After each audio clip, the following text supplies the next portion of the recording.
Hello, everyone. It's your girl, Gabrielle. Welcome to A Step Ahead Tutoring Services. And actually, sorry for the background. Welcome to a brand new episode of Hot Topics. So, if you're not already familiar with us, this is a web series where we like to talk that real talk, right?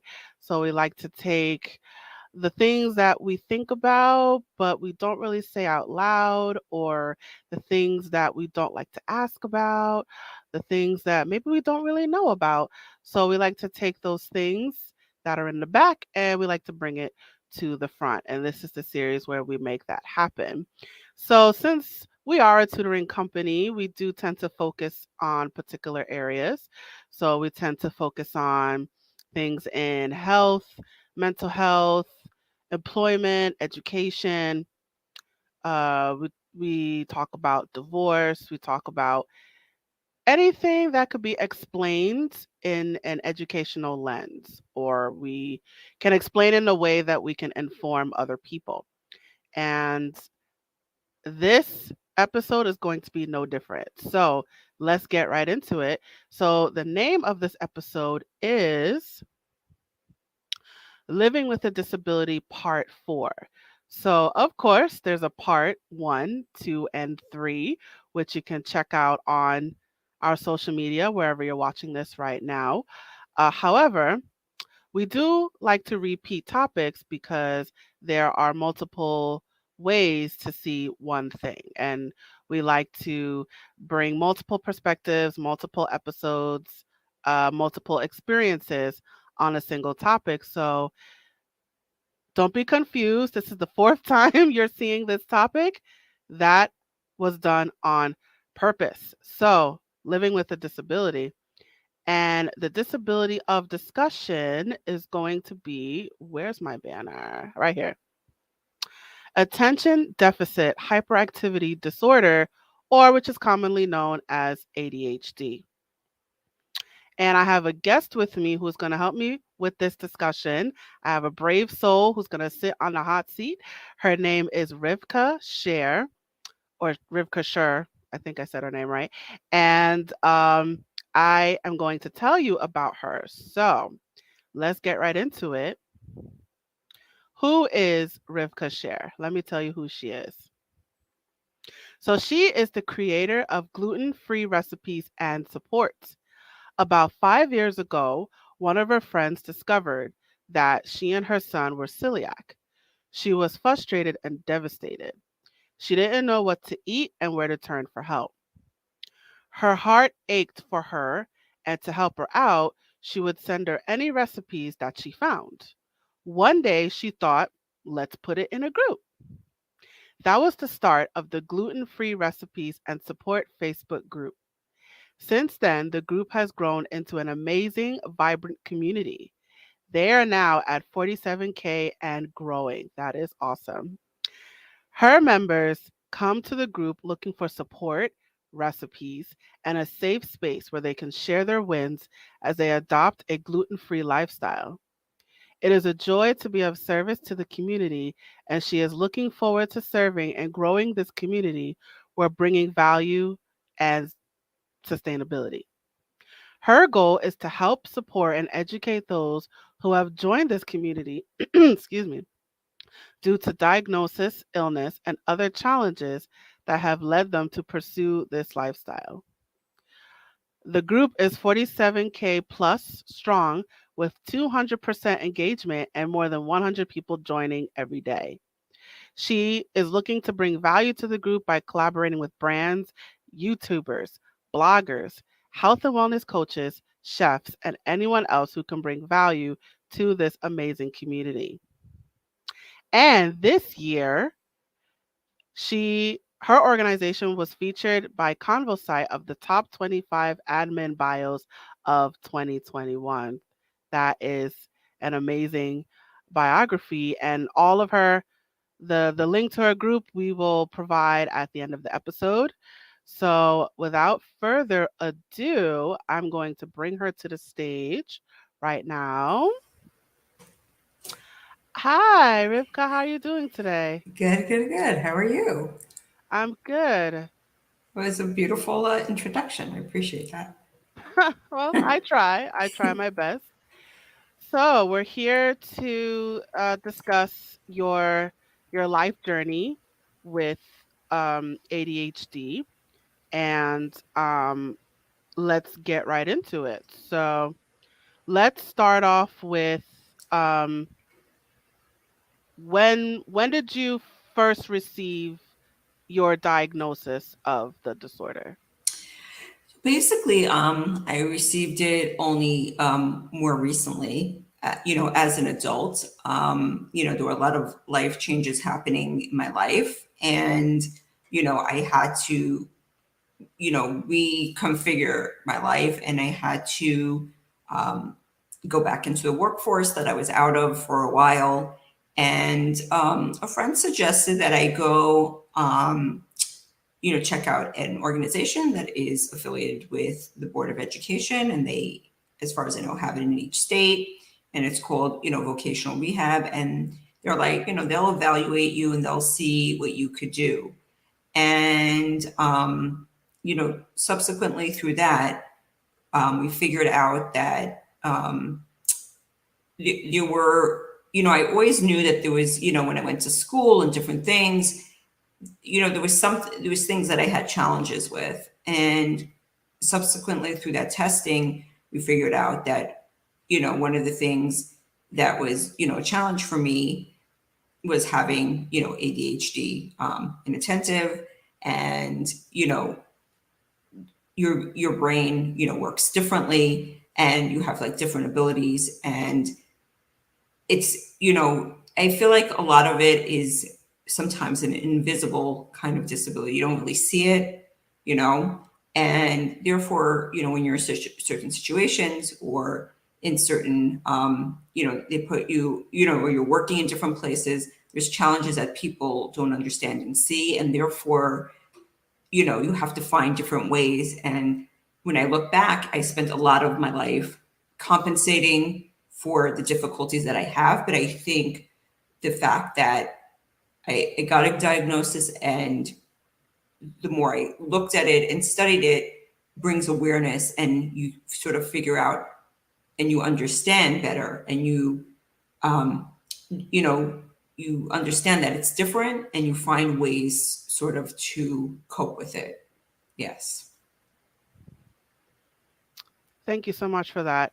So you mentioned a phrase, invisible disabilities. Can you go Yes. into that more? Yes.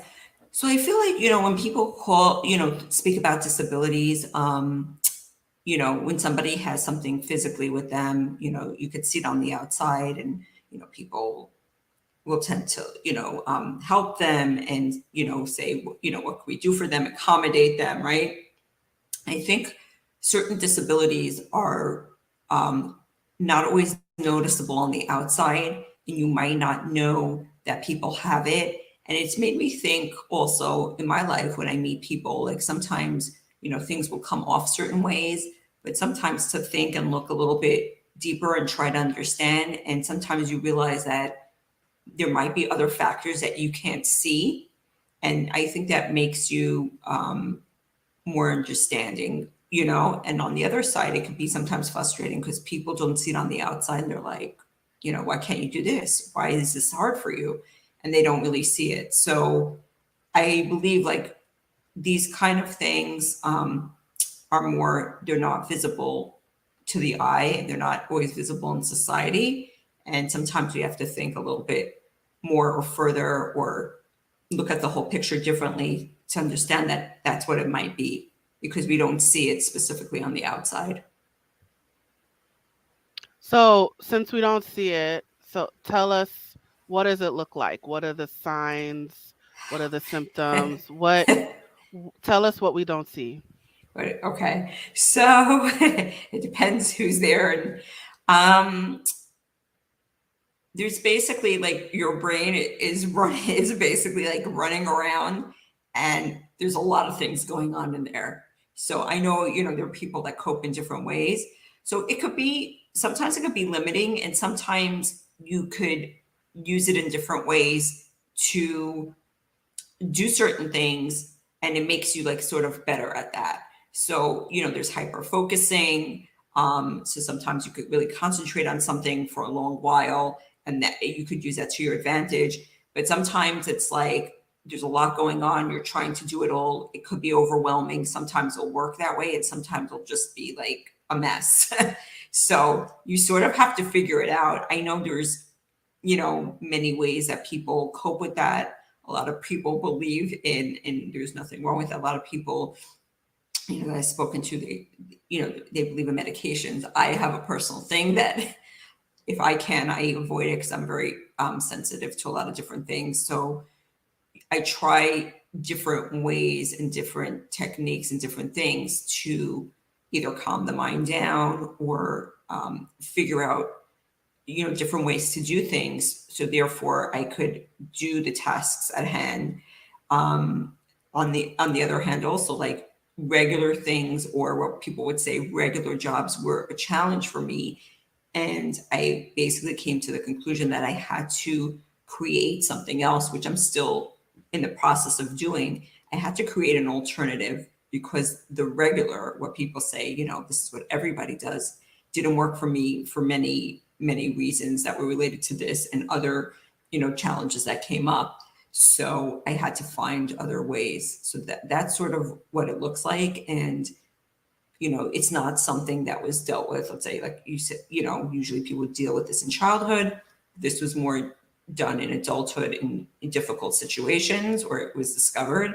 So it was a little bit more of a challenge, but as time goes on, I'm figuring it out. Yeah. So you made a personal decision not to take medication, and you decided to look for more, um, I guess, more behavioral methods. Is that what I'm getting at? Yes, yeah, behavioral and working on the mind, alternatives, instead of doing medication. I'm sensitive, to that, and it intimidates me. I try to avoid it. So I tried different kinds of things and techniques in order to deal with it that wouldn't include that I could do like alternatives to, yeah, taking medication. Yes. Like what? What are those alternatives? So basically, having routine, you know, um, I get up in the morning, I walk, I go in the pool. I live in a place that's warm, and I have like a structure. And then whatever kind of things that I do, when I'm working or whatever things I'm working on, I try to do it in a method. I try to like make lists. I try to remember it. I still haven't, like, I don't have a perfect, solution, but I do things. And then sometimes when it's, when I tend to hyper focus. So when I do that for a while, you have to take breaks. So you sort of have to figure out a whole system as you go along. And some days you could do more, and some days it's a lot of energy. It burns a lot of energy. But I think making a structure, making schedules does help. And sometimes you have to just for me, like, be in nature, grounding, just other methods of learning how to deal and how to cope, sort of, and how to calm the mind. Those are things that I work on and do. I mean, nothing's like perfected, because sometimes there's still issues that you have, but I really try and read up on and learn alternative routes to doing that. So just to clarify, you know that you get energized really quickly. So whenever you, and especially having your own business, you take a personal break, right, to slow down, and then you get into a routine, right? So you try to stick to the same routine every day to stabilize yourself. It sounds like you you basically try to get a structure, something that you can stick to. Did I get that right? Yes. So yeah, that's what I try to do. Like, have structure, have organize, things that are organized. Um, put all those things together, make lists. Sometimes I forget things, I have to remind myself. It's a lot of things at once. Sometimes it's a lot of things during the day, but I think mostly eventually I do remember, I do get it done. I do, get some help, some of the time. It just, my brain really just works, I think, kind of differently. And also allowing yourself to be kind of different when, it's not always the understood thing or the accepted thing or whatever it is, and not being down on yourself about it. Because I think for a long time I was very down on myself about it, because I'm like, what's wrong with you, you're not regular. And understanding that and giving space for that is also, I think, a big important component of that. Yes. Oh, sorry. Yeah. So, let's tap into that emotion part. You said that you feel like you weren't good enough. Can you tell us more about that? So, there was lots of events that happened. There was, there's lots of trauma that happened. And um, I think for me, there's ADHD, and there were a lot of, um, there was some processing issues, and there were sensory issues. Um, and, even going back all the way when I went to school, I really couldn't, like, I never could really listen to the class and then write it down at the same time. So I never really had that capacity. And it sort of like put me behind in different things. And I guess I was good at a lot of kinds of things. I can never do the math, but I was very good at, the speaking and the history and the English and the comprehension, those kind of things. But it took me time to process, and it took me time to do different things. And because of that, like, I couldn't do certain things. I didn't, I felt bad about it. And I was like, I didn't really understand that there were different things that were wrong. And, I got educated. I got a degree, in psychology, but it was hard. When I look back, it was hard, like, and people are like, you could go back to school. And at this point in life, I decided I'm going to take a different route. Like, there were a lot of things that were, when I look back, that were difficult, and not knowing that and not understanding that, I sort of felt a little bit less than. And I think now understanding it and trying and seeing how I could take it to a different place, or I could do different things, starting to like understand and accept it more, that, makes it, puts it in a much different place, in a better light. And I recognize that people do things differently. I think today also there is more awareness about that. And I'm still learning about all these things, the way I do things, the way it works for me, what I feel comfortable with. This is not something that was, explored earlier on in my life. And I think it's a whole, there's a lot of factors and there's a lot of components to it. But that's something that I also do work on. Are you still working on it now? Yeah, I mean, I work on this every day, like, to have the right mindset to figure out, you know, what are the proficiencies, what are the deficiencies, how do we make up for it, what are we really good at, what can we become very successful in. It's, life is constant growth, and learning. And I think because of, the things that happened in my life and my life experiences, today I'm much, and I've organized things to a certain degree, and I'm really investing a lot in myself. I feel like I am really working on that. And it's really more like in a good way, in an organized fashion. And this is the first time, like, maybe in my whole life, that I've consciously, worked on it specifically with knowledge and understanding and know-how, because I've put myself in a place where I can do that. So I think it's definitely in a good and in a good direction. Awesome, awesome. So, and talking to other guests, they see they see their disorder as a superpower, and that the ability to hyper focus, having a lot of energy to do things, being able to do a lot of things at once. They see that as positive attributes, especially for people that are entrepreneurs. I'm wondering if you see your disorder as a positive attribute. Yes, 100%. So that's what I'm starting to realize since I am a new entrepreneur and I'm new on this journey 100%. So that's what I'm also starting to realize, that yes, there are those components to it. There are the other side of it. There are many things that you could do. So yes, I agree with that. And I'm definitely more in the beginning of that journey. So there's definitely that component to it, that you can do many things at once. You can hyper focus.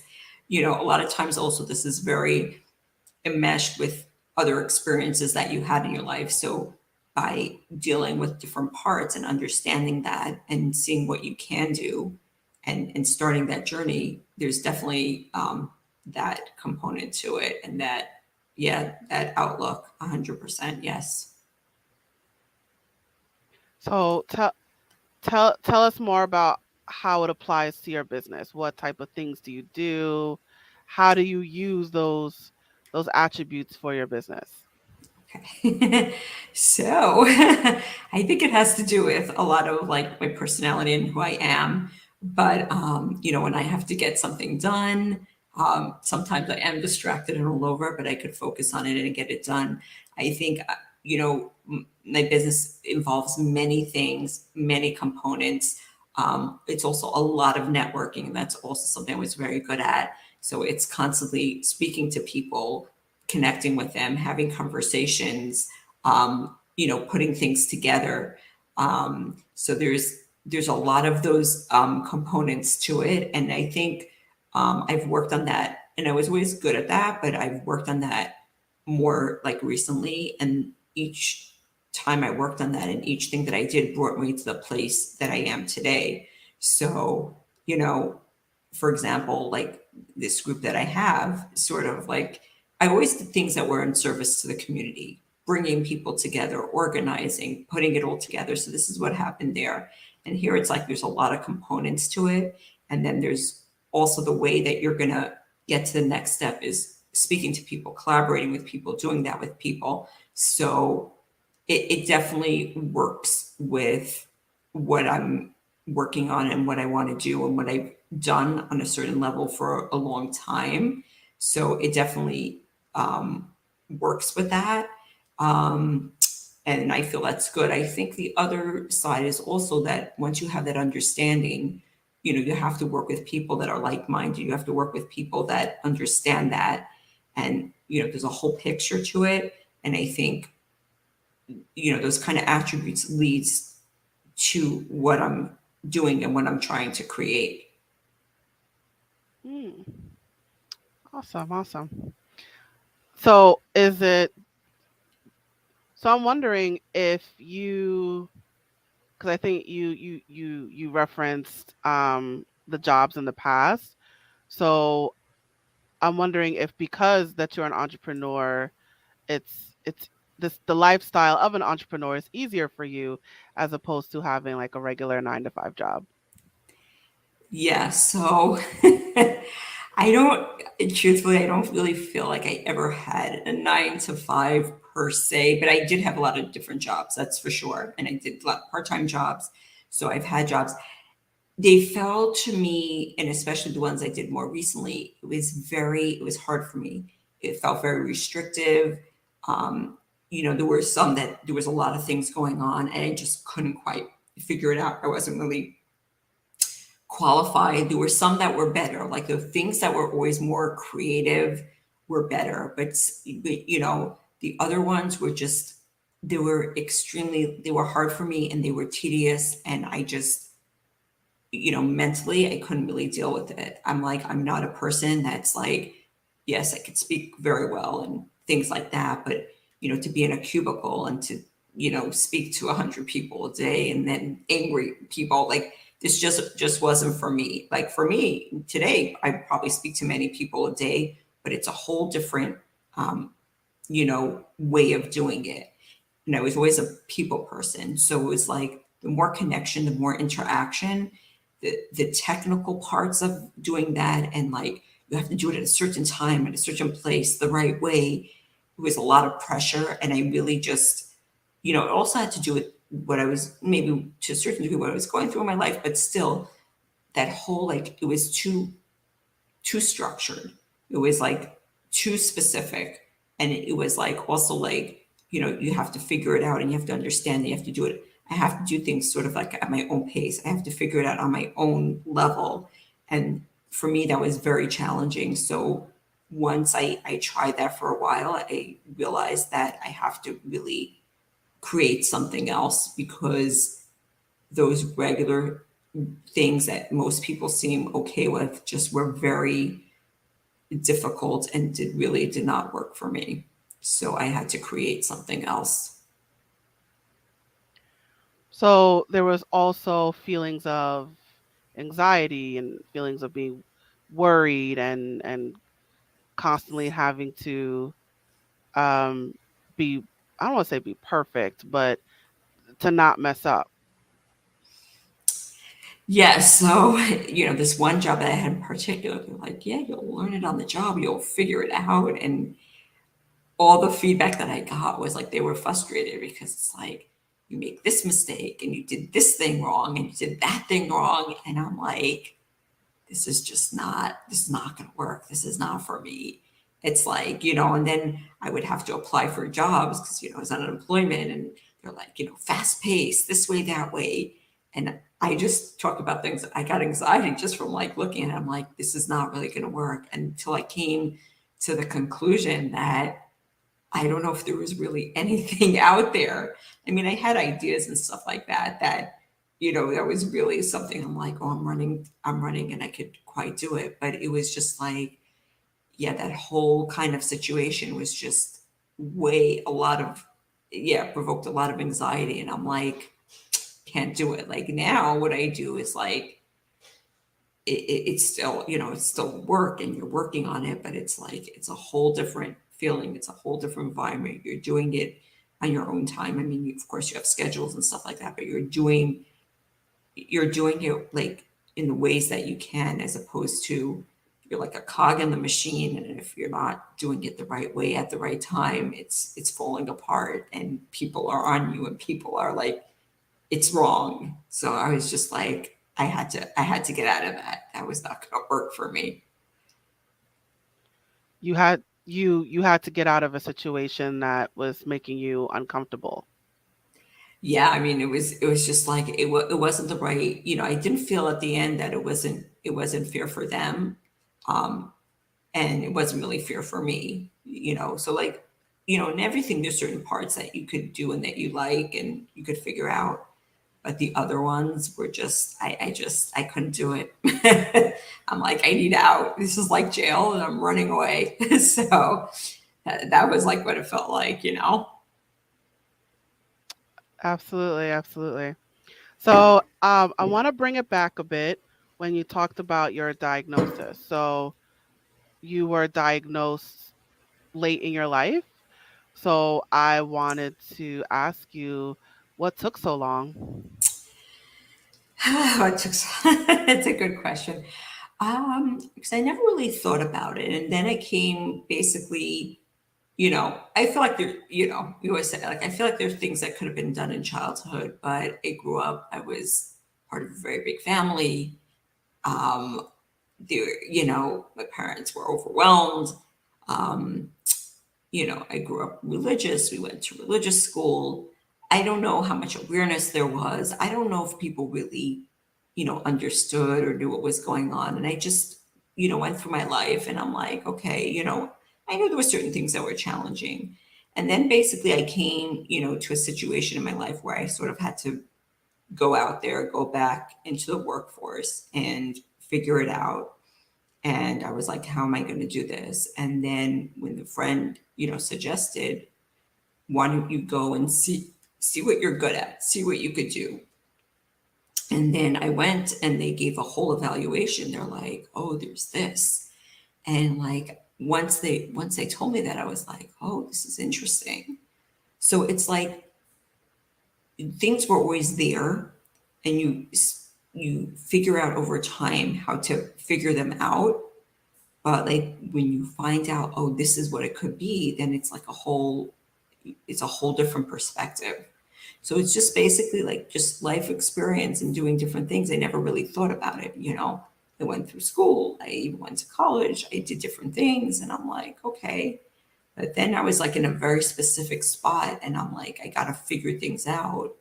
And in the process of doing that, that's what I found out. And then like you look at it retroactively and you're like, oh, this, now it makes sense. Now things make sense. Let's understand this better and let's figure out what we really could do instead of, you know, what's difficult.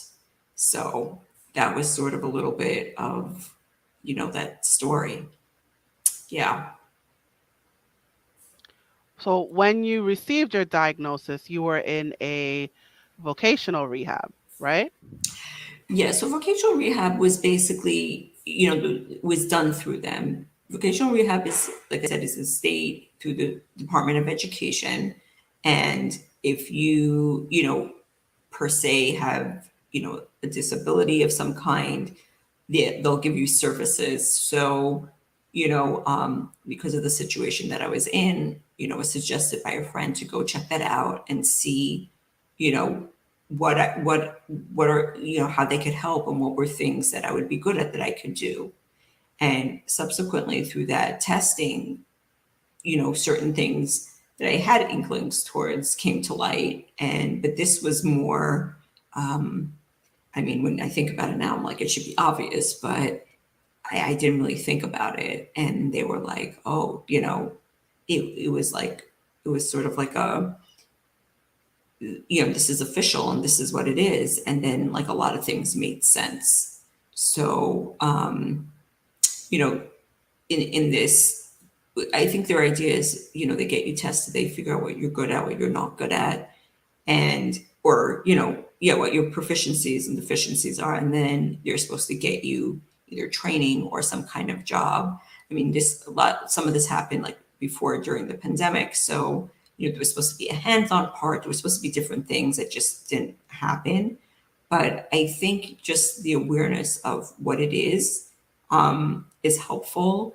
And, you know, they did get me a job, but it was also like, you work with an organization to get you a job. And it wasn't really like, for me. And then, my other friend who I recommended it to, she's like, well, you could, they could pay for some kind of training. And I'm like, what kind of training am I doing? I tried a lot of different things until I came to, where I am now.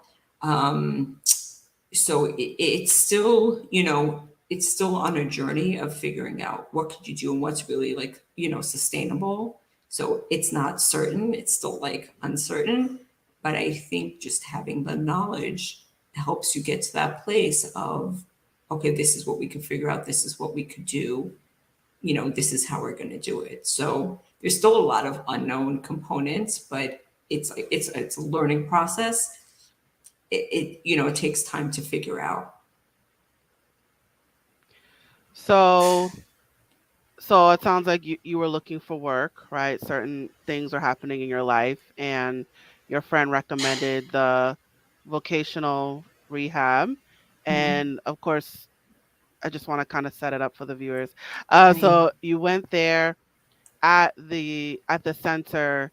In order for you to receive services there, they have to evaluate you for any kind of disability in order for you to receive services. So they did that for you, and lo and behold, they discovered that you have ADHD among a few other disorders. Did I get that? Did I get that right? Yeah. So basically, there's ADHD, and then there's math learning disability, which I know because it was never my subject that I was great at, but you do compensate and figure things out. And then there was also like a little bit of a processing disorder. And I think that that's tied to a lot of different things, especially when you're under stress. Understanding certain things, it takes time to do it, the way you learn it, the way you understand it, and that like I could see specifically went back to like when I went to school, when I would hear lectures, when people would tell me things. It's sort of like combined, or like there's certain parts of it of like how do you retain the information, how do you understand the information. So there was parts of that, so that sort of made sense. I still feel like there could be other things in a bigger picture. I'm still not 100% sure, so I still look and I question and I want to understand more. But I think for the basis, it gave a base of like, this is what could be challenging for you. What can we do? How can we figure it out differently? The thing is, with a lot of the world has also changed, and the thing is, with a lot of organizations, they do things like the old-fashioned way, or like how it was always was done, or they're only equipped to do certain things. So really, a lot of it, you sort of have to either have your own resources or you sort of have to figure it out. And I think that's the challenging part of it. And that's what I'm still trying to figure out. But I think just getting the base puts you in a direction of at least you know where you stand, know what you could figure out, and try to figure out other things that could really help you get to other places. So all those unknowns must be very frustrating. Yeah, I mean, I do have ideas, but it's still not 100%. And some days I'm like, do I really have to know the whole picture? And sometimes, like, some days I'm like, it could help, with the picture. But at the end of the day, I still go forward and I still, try different things. I still, um, try to get to the place that I want to go to, and I see progress. So I think that's a big deal, and that's really good. Um, but to figure out the whole picture, I mean, I guess we don't figure out the whole picture. Like, you spend your whole life trying to figure that out. But the more I look and I learn and I educate myself, I think it's good. And for now, I feel like there's progress, from where I was to where I'm going. And I know there's going to be, I'm very convinced, and I know that there's going to be success on the other side. And that's where I'm heading towards. So that's for sure. Awesome, awesome. And just bringing it back a little bit, I just wanted to get this in. So take us to that moment when you receive that official diagnosis, right? So take us to that moment. What were you thinking? What were you feeling? What was happening in that moment? So it wasn't good. I was very distraught. I was like, what am I going to do? How am I going to, there's something wrong with me. What am I going to do with my life? I remember I was a little bit freaking out. Um, but then over time, and the people that I worked with and spoke to, they're like, we're going to figure it out. It took me a while to sit there and say, this is for me, this is not for me. You know what I'm saying? It took me in the beginning, my reaction, or my reaction was, this is the end of the world. And then over time, when I really did a lot of work, a lot of introspection, a lot of you know building myself, I realized that there's other ways to see it. There's other ways to look at it, and there's other opportunities in life. So I'm going to look at those, pursue those, see what I could do with those, and see where I'm going to get to, and see what I could do on the other side. So yeah, in the beginning, it's a little bit devastating, but once you see the whole picture, and once you follow a little bit of what you can do, and you really work on your mindset, and you do inner work, I think it brings you to a place of saying, I can figure this out in another way. There are other options, and I'm going to try. So you started off feeling, you said devastated, you were anxious, worried, but it sounds like there was a point where you decided to be more hopeful and more more goal setting. I don't know if that's an adjective, but it sounds like you turned things around. You were feeling those negative emotions, devastated, anxious, worried, but then you turned it around somewhere and you decided to be more active, more positive, more confident. Yes, 100%. I said, you know what? Um, this is what, these, we can't be really, we want to look at things other ways. I don't want to label myself, be defined by certain things. Yes, there are certain challenges. Yes, some people are built differently than others, but there's other ways to do it, and there's other examples of people who have done it, and there is many ways in the world to figure it out. And I was always good at networking, and I was always good at being resourceful, and I've done and built this thing that I'm building up from, the bottom up. And I've worked very hard on it. And I'm like, there are other ways. And there's a lot of naysayers out there, but I keep going. And I'm convinced that I'm going to find a way that's going to be sustainable, that's going to be successful. And, some days you get stuck in certain things, but some days I'm just like, I'm going and nobody's getting in the way, including myself. That's a challenge in and of itself. But I'm going out there, I'm doing it, and I'm going to get it done. Yeah. Good for you. Good for you. Let me, where's my little icon? Let me give you a round of applause.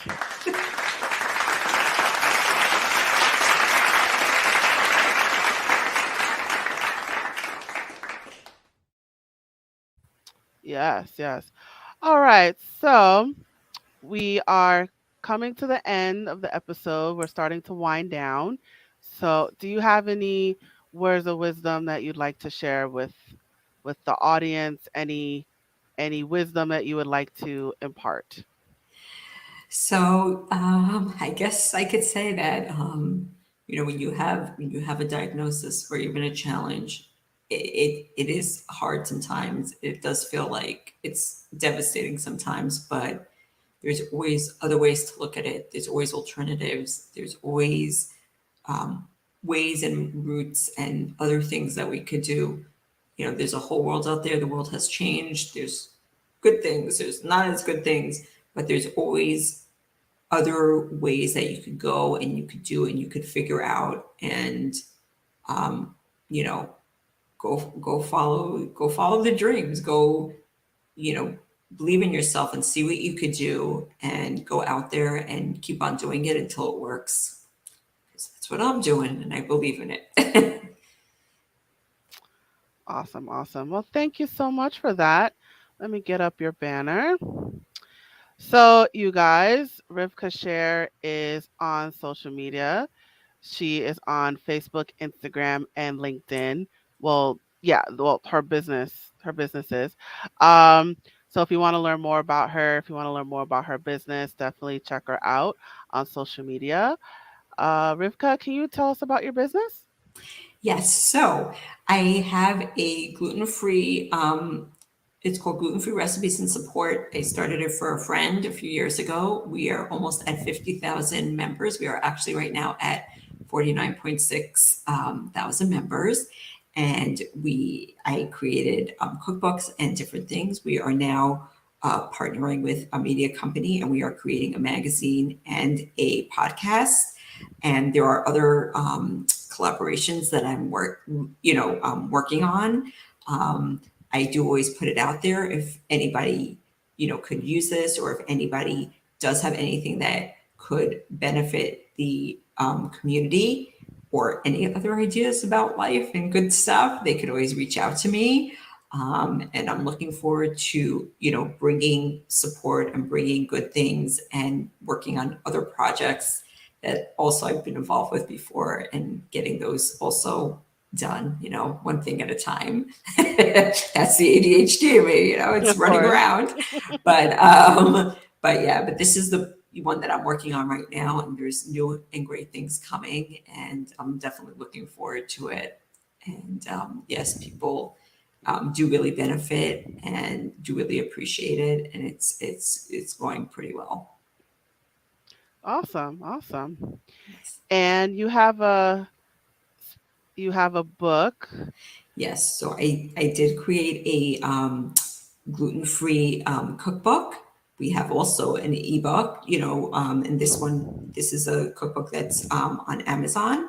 The magazine is actually also coming soon. So if anybody wants more information on that, feel free to join the group, enter the group, write me. But yes, we do have a few beautiful products that we've worked on. Yes, there it is. Yes, and it's a great book with really great recipes that we curated and put together. And it's available for anybody who wants to check it out. It's really great. And there's more really great things coming. So follow and check me out. And I'm looking forward to connecting. Great, great. All right, let me stop sharing. And let's talk about your magazine. Yes. I'm going to share that as well. Okay. Let me share my screen. Give me 1 second. I'm just going to pull it up here. There we are. So we have the picture here. Yes. So this is something that I am working on in collaboration, and we are premiering it. We are looking also for people who are interested in contributing. This is an opportunity for anyone who's in this, in this community to either put information out, either in articles or with recipes or anything else that could benefit the gluten-free community.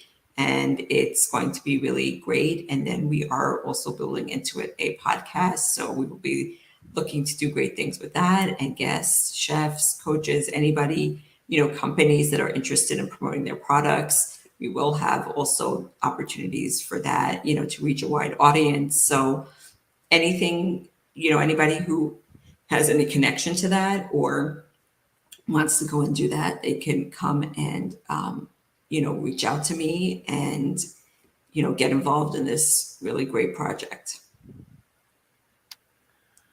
Awesome. Awesome. Thank you so much for that. All right. All right. Well, Rivkah, thank you so much for joining me today. Thank you so much for having me. I really appreciate it. Of course. So I'm going to place you backstage now. And you guys, it is just you and me. So let me put up my banner here. Okay. And we have reached the conclusion of our episode. Thank you so much for joining us today. Wherever you are watching this right now, whether it is YouTube, Facebook, Twitter, eventually Instagram, wherever you are watching this episode, please check out our social media for more videos and clips. And don't forget to follow us. So wherever you are watching this, press the button. Press that button, whatever that button is, press it. Definitely stay in touch with us. And while you're at it, let us know what you thought about this episode by leaving a comment in the comment section below. It helps our algorithm. And as a reminder, we are A Step Ahead Tutoring Services, and this web series is a production of A Step Ahead Tutoring Services. So if you would like to learn more about the company, what we're about, what we have to offer, our services, our workshops, if you just want to learn more about us, definitely check us out online. Our website is scrolling below, but I'll just say it here, www.astepaheadtutoringservices.com. And you can also sign up for our email list and texting list. Those links are also scrolling below. And for those of you watching on YouTube, you will see the links in the description. And before we close, I am going to share this one last message. Hey there, have you heard of us? We're a small team of tutors here at A Step Ahead Tutoring Services. We believe that education and information should be accessible to everyone, regardless of income, race, or creed. We're dedicated to making this happen, but we need your help.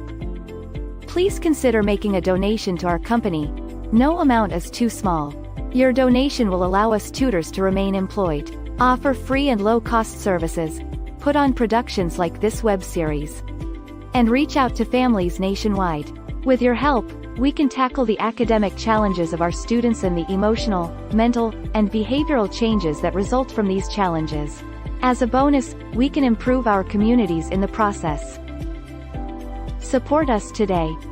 Note: we're a for-profit company. We're not a charity.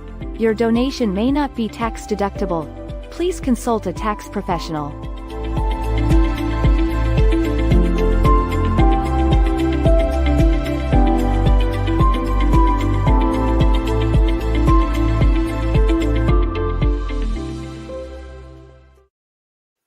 Absolutely, absolutely. Make that donation today. And that is it for our episode. Thank you so much for joining us. And I, Gabrielle, look forward to seeing you at the next episode. Thank you for coming. Signing off.